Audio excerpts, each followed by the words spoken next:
संस्कृत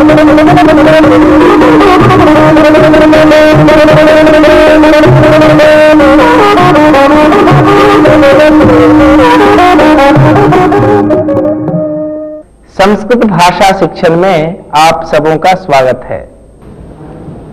नमो नमः। संस्कृत भाषा शिक्षणे भवतां सर्वेषां स्वागतम्। आगच्छन्तु संस्कृत अभ्यासं कुर्मः। मम नाम शान्तला। भवतः नाम किम्? मम नाम वेंकटेशः। उत्तमम्। भवतः नाम किम्? मम नाम मुकुन्दः। भवतः नाम किम्? मम नाम श्रीकृष्णः। भवतः नाम किम्? मम नाम अदितः। मम नाम अभिषेकः। उत्तमम्। मम नाम रोहितः। मम नाम अभिरामः। उत्तमम्। मम नाम अनन्तरामः। साधु। मम नाम शान्तला। भवत्याः नाम किम्? मम नाम सुनीता। उत्तमम्। मम नाम श्रुति। मम नाम अक्षता। मम नाम प्रियंका। मम नाम अश्विनी। उत्तमम्। भवत्याः नाम किम्? मम नाम प्रियंका। मम नाम सूर्या। मम नाम श्रुति। मम नाम सुषमा। मम नाम मन्त्रा। समीचीनम्। उत्तिष्ठतु, आगच्छतु, गच्छतु, आगच्छतु। रोहितः आगच्छति। रोहितः रोहितः किं करोति? रोहितः गच्छति। आगच्छतु। रोहितः किं करोति? रोहितः आगच्छति। अभिराम उत्तिष्ठतु, आगच्छतु, उपविशतु। अभिरामः उपविशति। उत्तिष्ठतु। अभिरामः उत्तिष्ठति। अभिरामः किं करोति? अभिरामः उपविशति। उपविशति। अभिरामः किं करोति? अभिरामः उत्तिष्ठति। उत्तमम्। उत्तिष्ठतु, आगच्छतु, पिबतु। सुनीता पिबति। सुनीता किं करोति? सुनीता पिबति। सुनीता पिबति।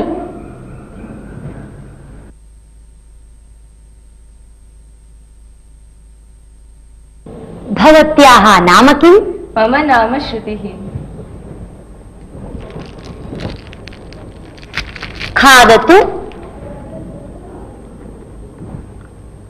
सा खादति। श्रुतिः किं करोति? श्रुतिः खादति। श्रुतिः किं करोति? श्रुतिः खादति। स्नेहा आगच्छतु।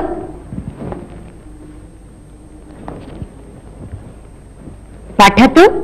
धर्मक्षेत्रे कुरुक्षेत्रे समवेता युयुत्सवः। स्नेहा पठति। स्नेहा किं करोति? स्नेहा पठति। स्नेहा पठति। स्नेहा पठति। अक्षता आगच्छतु। लिखतु।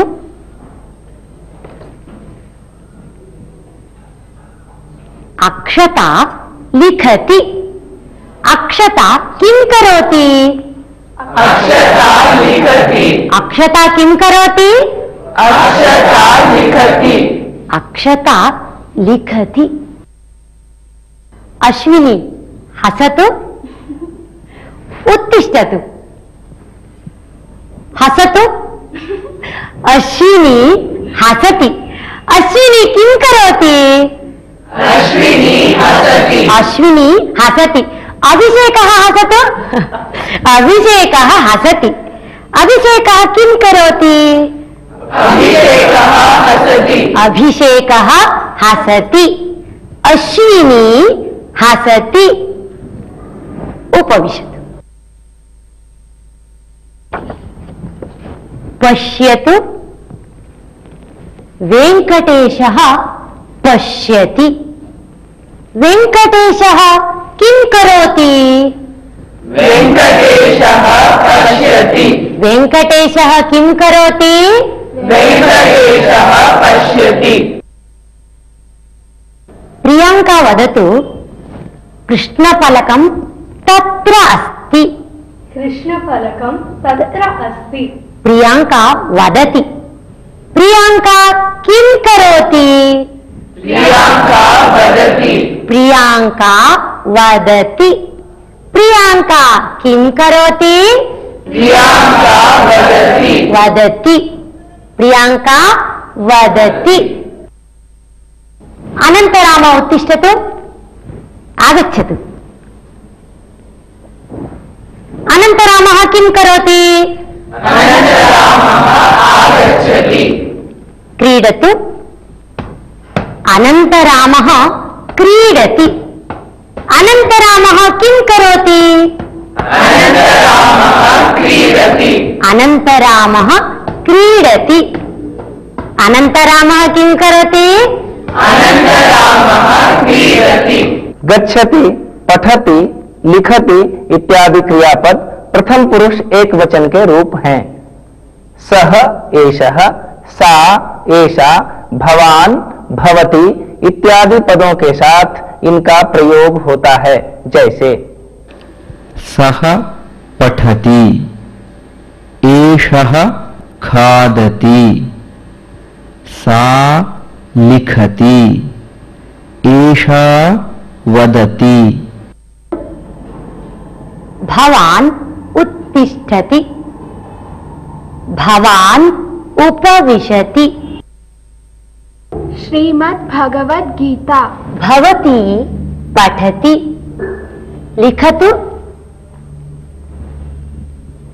भवती लिखति भवान् पिबति भवती हसति अहं गच्छामि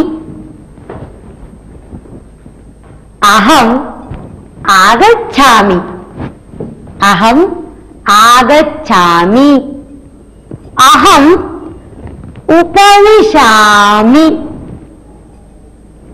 अहम् उत्तिष्ठामि अहम् उत्तिष्ठामि अहं पिबामि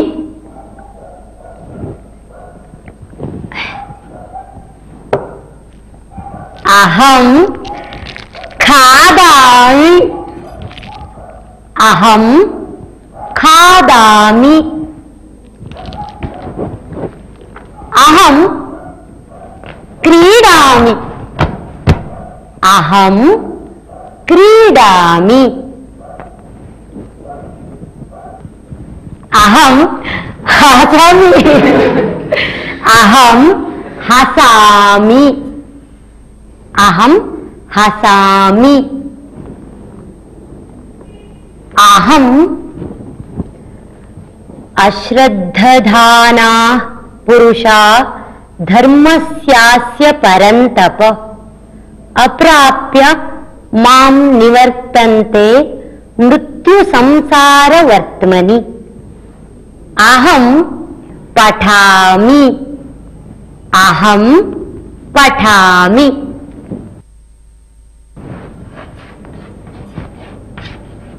अहं लिखामि अहं लिखामि लेकिन अहम शब्द का प्रयोग करने पर गच्छामि पठामि लिखामि इन शब्दों का ही प्रयोग किया जा सकता है। जैसे अहं गच्छामि अहम लिखामि अहम पठामि अहं वदामि भवान् किं करोति अहम पश्यामि अहं पठामि ये सब उत्तम पुरुष एक वचन के रूप हैं। उत्तिष्ठतु भवान् उत्तिष्ठति भवान् उपविशति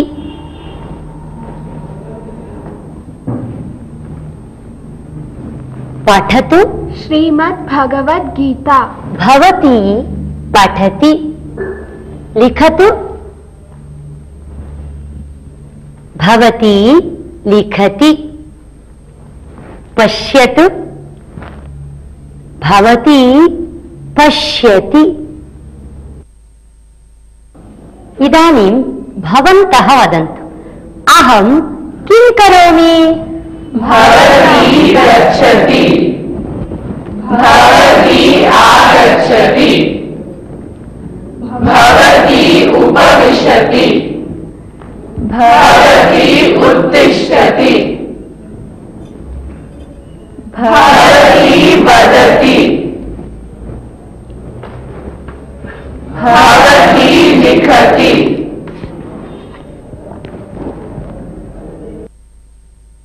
भवान् किं करोति? अहं लिखामि। भवान् किं करोति? अहं पठामि। भवती किं करोति? अहम् उत्तिष्ठामि। भवती किं करोति? अहं वदामि। भवान् किं करोति? अहं पश्यामि। ददातु स्वीकरोतु। आगच्छतु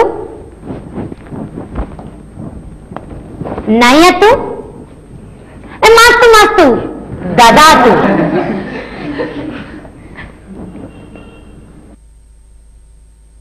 आप लोग गच्छति, पठति, लिखति इत्यादि शब्दों को जान ही गए होंगे। जब हम इन शब्दों के अंत में इकार के स्थान पर उकार जोड़ देंगे तो इन शब्दों का रूप गच्छतु, पठतु, लिखतु हो जाएगा। ये सब लोट लकार के रूप हैं।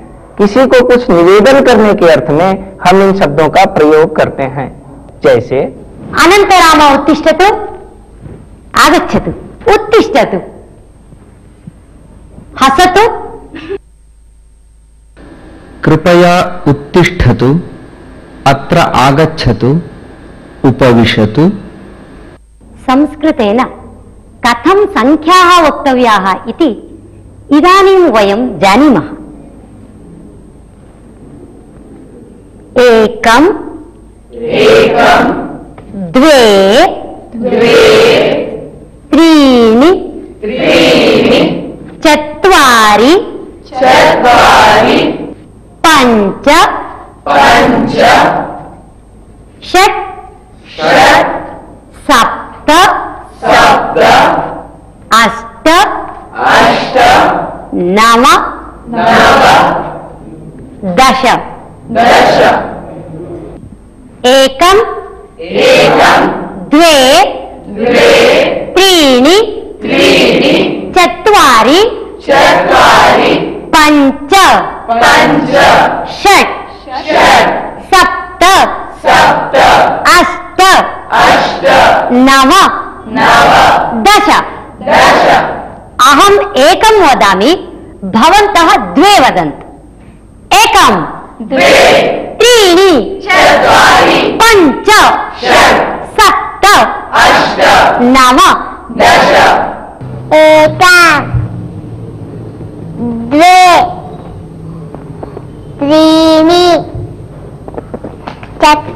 त्रीणि चत्वारि पञ्च षट् सप्त अष्ट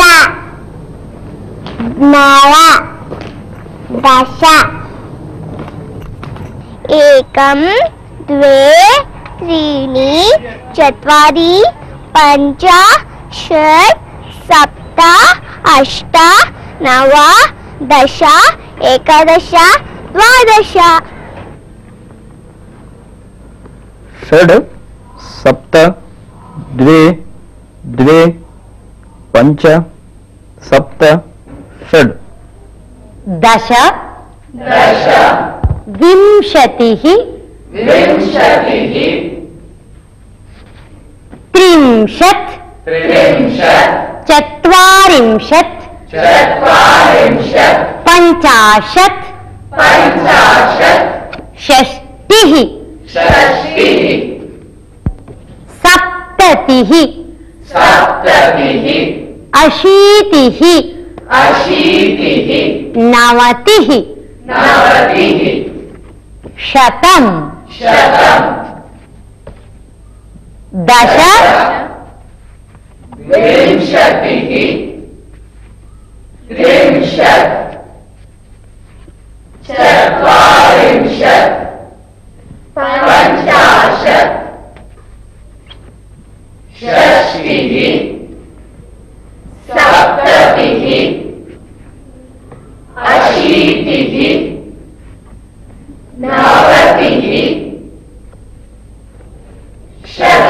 शतम् उत्तमम् दश विंशतिः त्रिंशत् चत्वारिंशत् पञ्चाशत् षष्टिः सप्ततिः अशीतिः नवतिः शतम् धन्यवादः स्वागत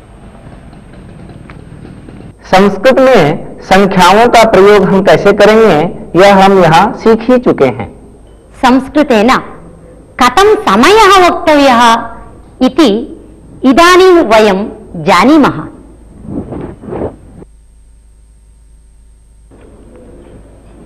पञ्चवादनं कः समयः? कः समयः? षड्वादनं षड्वादनं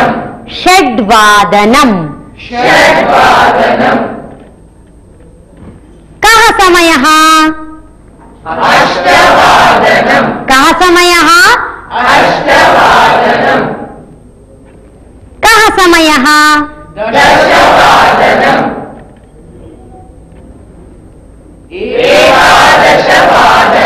कः समयः?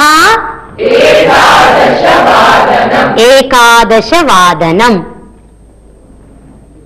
सपाद एकादशवादनम् सपाद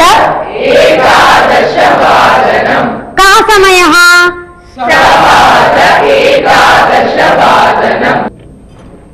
कः समयः?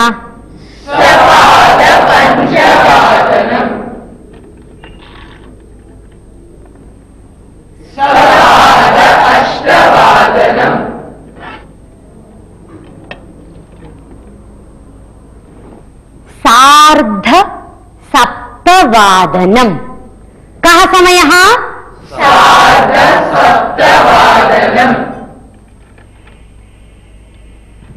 कः समयः? सार्ध नववादनं कः समयः?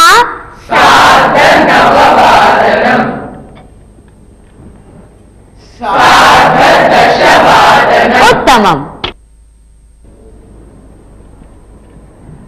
पादोन एकादशवादनं पादोन एकादशवादनं पाद ऊन पादोन वदन्तु पादोन एकादशवादनं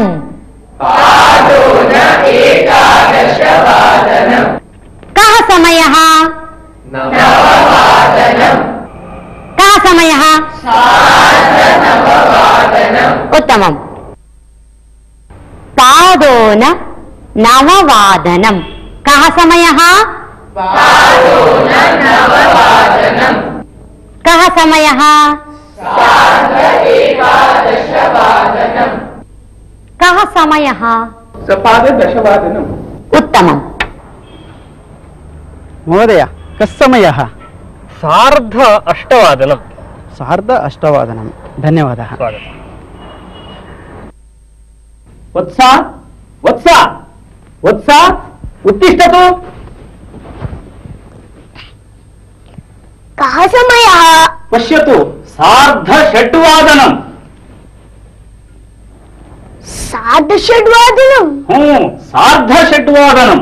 संस्कृत में समय बताना बहुत ही सरल है। इसके लिए हमें 3-4 बातों का ध्यान रखना आवश्यक है। जैसे वादनम, किसी भी संख्या के अंत में वादनम जोड़कर हम समय बता सकते हैं। जैसे पंचवादनम षड्वादनम सप्तवादनम सार्ध-9 का अर्थ है 9:30। एवमेव सार्ध-10 सार्ध-11 सार्ध-12 7:45। इसे हम संस्कृत में पादोन अष्टवादनम कहेंगे। संस्कृत में पाद का अर्थ है चौथाई, उनका अर्थ है कम, इसलिए जिसमें चौथाई कम हो उसे हम पादोन कहेंगे। जैसे पादोन 9 पादोन 10 पादोन 11 एकम, द्वे, त्रीणि, चत्वारि इन संख्याओं के साथ जब हम वादनम शब्द को जोड़ेंगे तब इनमें थोड़ा सा परिवर्तन हो जाता है। हम इन परिवर्तनों को ध्यान पूर्वक देखेंगे। जैसे एकवादनम, द्विवादनम, त्रिवादनम, चतुर्वादनम। इदानीं वयम् एकं सुभाषितं शृणुमः। प्रियवाक्यप्रदानेन सर्वे तुष्यन्ति जन्तवः तस्मात् तदेव वक्तव्यम् वचने का दरिद्रता। प्रियवाक्यप्रदानेन सर्वे तुष्यन्ति जन्तवः तस्मात् तदेव वक्तव्यम् वचने का दरिद्रता। वचने का दरिद्रता। वयम् इदानीं यत् सुभाषितं श्रुतवन्तः तस्य अर्थः एवम् अस्ति। यदि वयं प्रियवाक्यं वदामः सर्वे जनाः अपि सन्तुष्टाः भवन्ति। न केवलं जनाः अपि तु सर्वे प्राणिनः अपि सन्तुष्टाः भवन्ति। अतः प्रियवाक्यमेव वदामः। प्रियवाक्यं वक्तुं धनं दातव्यं किमपि नास्ति। प्रियवाक्यकथने दारिद्र्यं कुतः? इस सुभाषित का अर्थ बहुत ही सुंदर तथा अनुकरणीय है। इस सुभाषित में कहा गया है कि हमें सबों से मधुर वचन ही बोलने चाहिए। मधुर वचन को सुनकर दुनिया के समस्त प्राणी खुश हो जाते हैं, संतुष्ट हो जाते हैं। इसीलिए हमें दूसरे लोगों से उनके अनुरूप ही बातचीत करनी चाहिए, उनसे बोलना चाहिए, मधुर वचन ही बोलने चाहिए। हमें अपने वचनों से दरिद्र कदापि नहीं होने चाहिए। अहम् इदानीम् एकां लघु कथां वदामि। काशीनगरे एकः महान् पण्डितः आसीत्। सः बहुषु शास्त्रेषु पारङ्गतः आसीत्। तस्य समीपे बहु छात्राः अध्ययनं कुर्वन्ति स्म। तस्य ख्यातिः सर्वत्र प्रसृता आसीत्। अतः दूरदूरतः छात्राः आगच्छन्ति स्म। एकदा कश्चन शिष्यः तस्य समीपम् आगतवान्। सः गुरोः नमस्कारं कृत्वा सः पृष्टवान्, भोः, अहं भवतः समीपे अध्ययनं कर्तुम् इच्छामि। अतः कृपया मां शिष्यत्वेन स्वीकरोतु इति सः उक्तवान्। किन्तु गुरुः सर्वेषां छात्राणां बुद्धिपरीक्षां कृत्वा एव तान् स्वीकरोति स्म। अतः एतस्य अपि बुद्धिपरीक्षां कर्तुं सः एकं प्रश्नं पृष्टवान्, भो वत्स, देवः कुत्र अस्ति? पृष्टवान्। तदा शिष्यः उक्तवान्, भगवन्, देवः कुत्र नास्ति, सः सर्वव्यापी अस्ति इति प्रश्नरूपेण एव गुरुं पृष्टवान्।